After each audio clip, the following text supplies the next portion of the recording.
takkan meninggalkan, dan ku percaya Engkau milikku dan ku milikmu.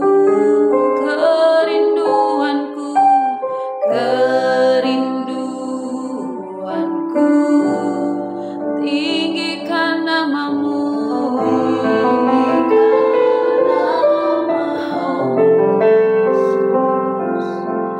karena ku tahu Engkau dalamku dan ku dalammu.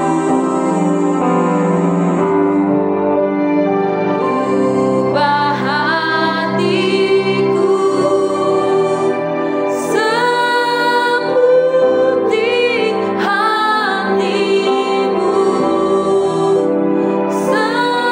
setulus salibmu, kasihmu Tuhan. Biar mataku seperti matamu, pancarkan kasihmu. Ku mau jadi sepertimu.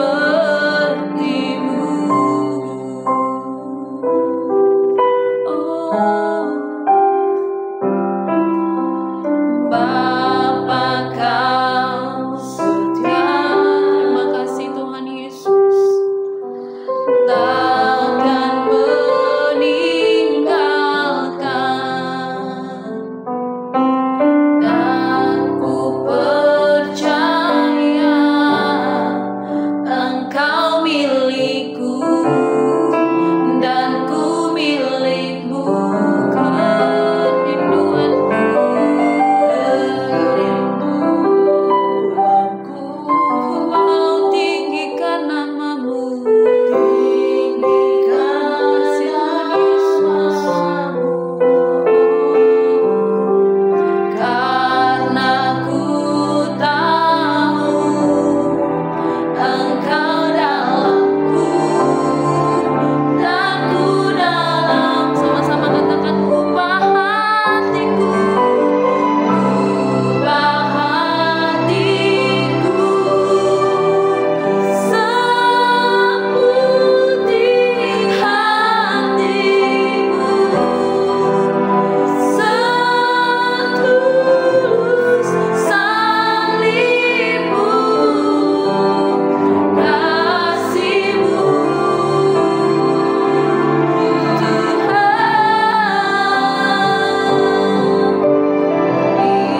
Biar mataku seperti matamu,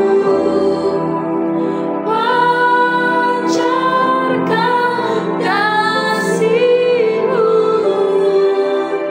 Ku mau jadi, ku mau jadi, oh, ku mau jadi, ku mau jadi, ku mau jadi sepertimu.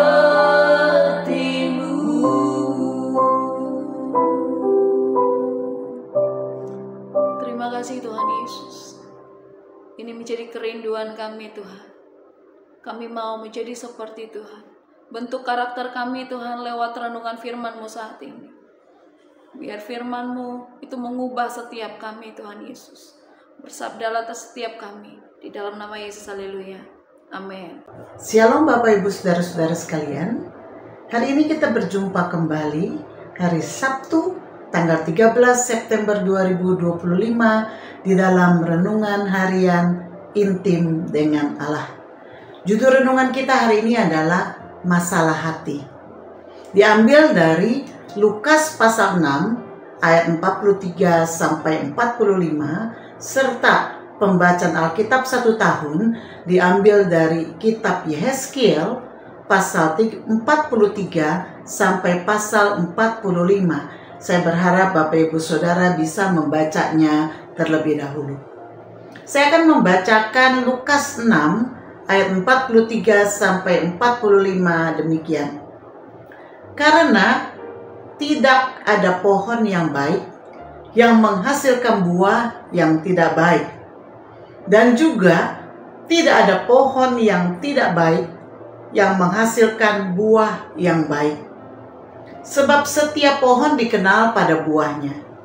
Karena dari semak duri orang tidak memetik buah ara, dan dari duri-duri tidak memetik buah anggur.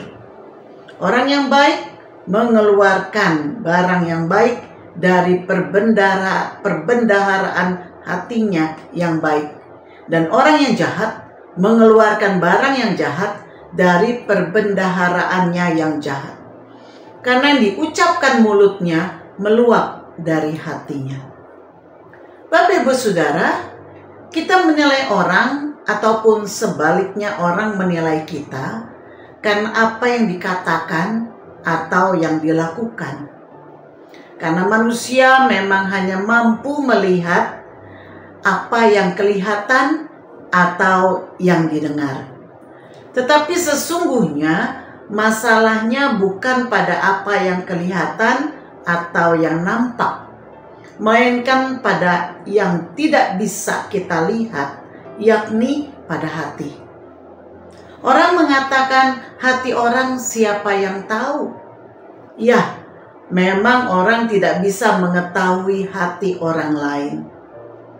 Hanya Tuhan yang tahu, karena Ia menyelidiki hati manusia. Hati adalah sumber dari apa yang kita pikir, kita katakan, dan kita lakukan. Ayat 45 mengatakan, orang yang baik mengeluarkan barang yang baik dari perbendaharaan hatinya yang baik. Dan orang yang jahat mengeluarkan barang yang jahat dari perbendaharaannya yang jahat. Karena yang diucapkan mulutnya itu meluap dari hatinya.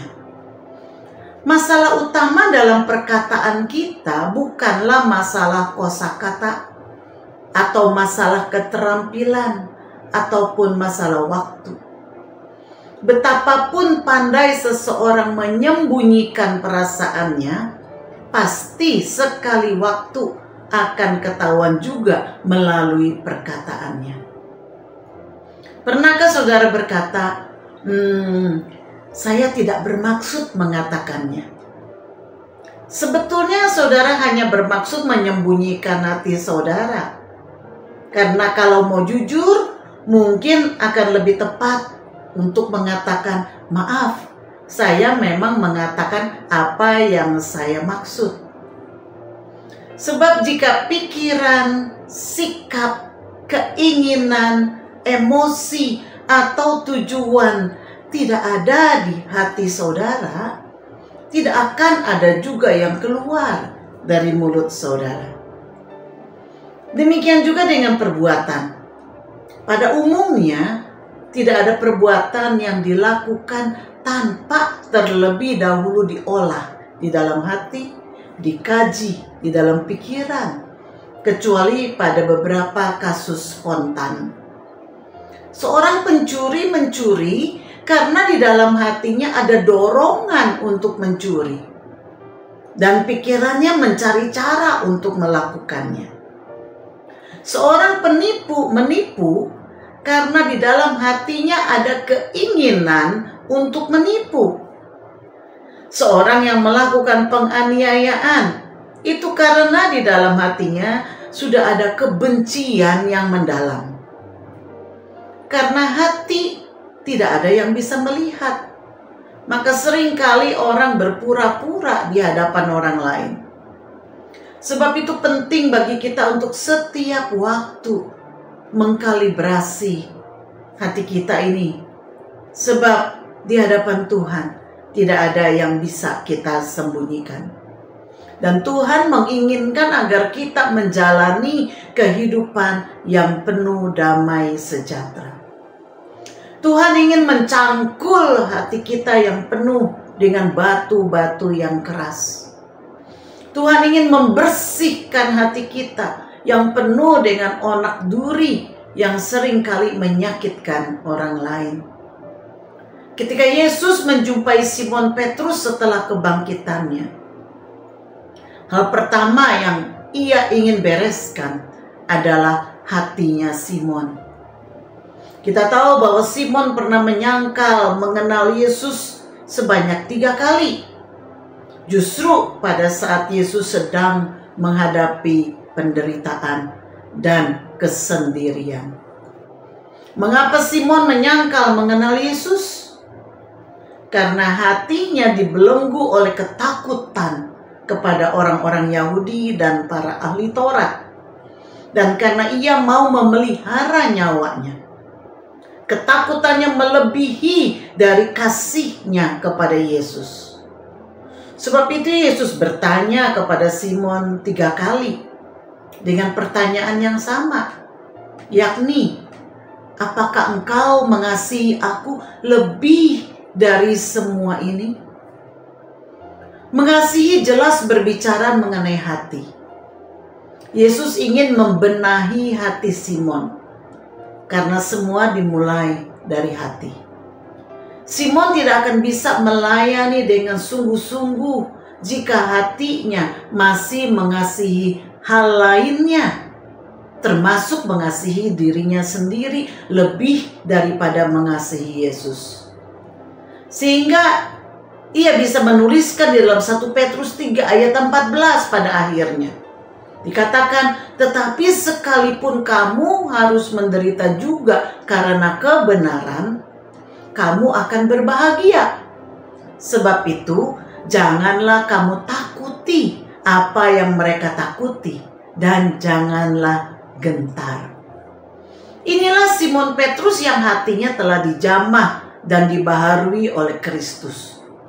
Yang dahulu penakut dan ingin menyelamatkan nyawanya, sekarang dia mampu menasihatkan orang untuk tidak takut dan tidak gentar. Apa perenungan kita hari ini, saudara? Tuhan ingin membenahi hati kita. Dan ia ingin memenuhi hati kita dengan kasih-Nya yang tanpa syarat. Dia ingin menyembuhkan luka hati yang membuat pikiran, perkataan, dan perbuatanmu seringkali menyakiti orang lain. Dia ingin memulihkan hatimu yang tidak berpengharapan, sehingga saudara bisa mengeluarkan perkataan yang membangun dan tanganmu menjadi suka menolong orang lain.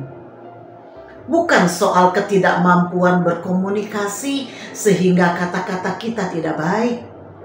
Bukan soal tidak berpengalaman sehingga perbuatan kita tidak baik. Ini semua bersumber dari hati. Karena itu, jika kita berharap untuk mengubah cara kita berbicara satu sama lain, ataupun tindakan kita menjadi berkat bagi orang lain, hati kita harus berubah terlebih dahulu. Minta Roh Kudus menjamah hati saudara, dan Ia akan memberikan hati yang baru. Mari kita berdoa. Tuhan, kami datang kepadamu. Engkau yang menyelidiki hati. Engkau yang tahu apa yang ada di dalam kedalaman hati kami, yang orang lain tidak bisa lihat, yang mungkin kami sendiri kurang menyadarinya. Tetapi Engkau yang tahu. Sebab itu ya Tuhan, selidikilah hati kami. Bongkarlah, bersihkanlah. Jika ada hal-hal yang tidak berkenan, jika ada hal-hal yang masih membelenggu kami, Tuhan, biarlah Engkau kalibrasi hati kami setiap kali. Biarlah firman-Mu dan Roh Kudus mengingatkan kami terus mengkalibrasi hati dan pikiran kami, sehingga kami boleh tetap hidup dengan hati yang tulus, hati yang terbuka kepada Tuhan. Bersihkanlah hati kami ya Tuhan, sucikanlah kami, agar kiranya hanya Engkau yang bertahta di dalam hati kami. Biarlah kasih-Mu memenuhi hati kami, dan itu akan meluap sehingga kami bisa menyalurkannya, kasih Kristus itu kepada orang lain. Terima kasih Tuhan, terima kasih Engkau lawat setiap pribadi yang hari ini mengikuti siaran ini. Jamah setiap hati yang pahit, jamah setiap hati yang luka saat ini. Di dalam nama Yesus, kiranya damai Tuhan memenuhi hati kami. Terpuji nama Tuhan. Di dalam nama Yesus kami mengucap syukur dan berdoa. Haleluya. Amin. Kiranya Tuhan memberkati kita semua. Shalom.